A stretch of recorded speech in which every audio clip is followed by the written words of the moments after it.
Hi, everybody. This is Lee, and I'm talking about an article from Bloomberg. Trump's crusade on drug pricing puts both parties on the spot. And this is from January 27th. I've talked about a lot about healthcare lately because it's a very important issue. It's dominating our news cycle underneath, all the other things dominating our news cycle.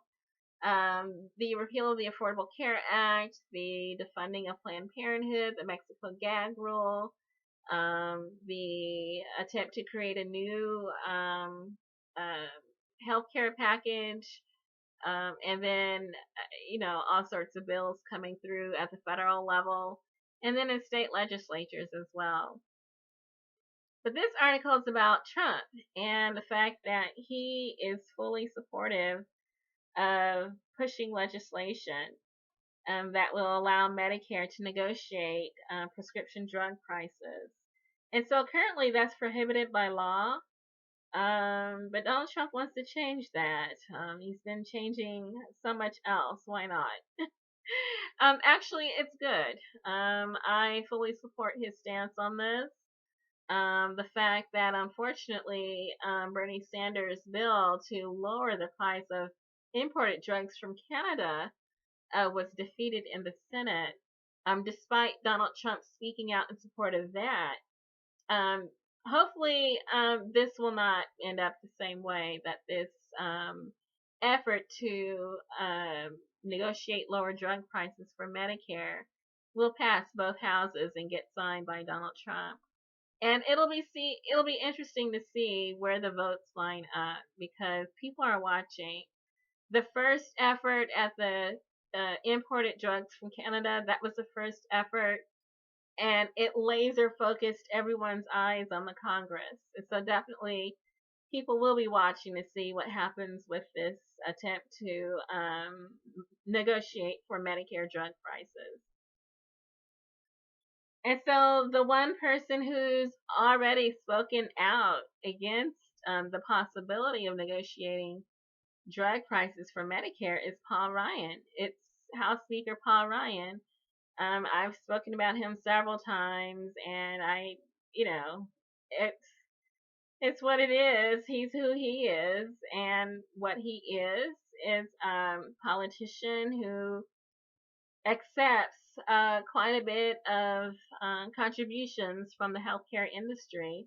I will post his link so everyone can see where he gets his money for his campaign and how that might affect his outlook, which is contrary to about 82% of the North American population that actually wants lower drug prices.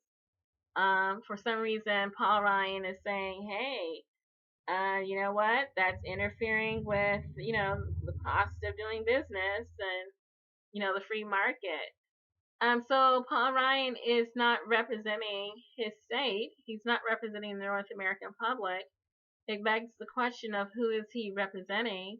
And the answer will be found at Open Secrets, that he's likely representing the healthcare insurance industries, the pharmaceutical companies. And everyone can pretty much see, the dichotomy of his words, where he's speaking this crazy way and not making a lot of sense. And so, how many Republicans agree with him? The president does not agree. Bernie Sanders, the independent, does not agree. It'll just be interesting to see where the votes are line up while people are definitely watching. And so the cost of prescription drugs is just really breaking the budgets of people who have not seen a corresponding rise in their take-home pay or their salaries.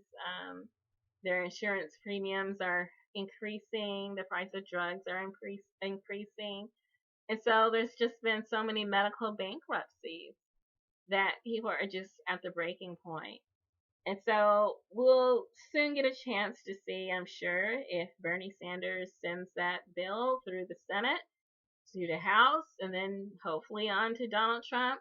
it'll be interesting to see who is going to vote against the interest of the North American public. 82% of them that want lower drug prices.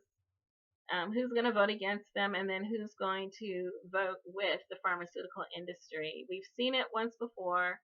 We'll get confirmation very soon.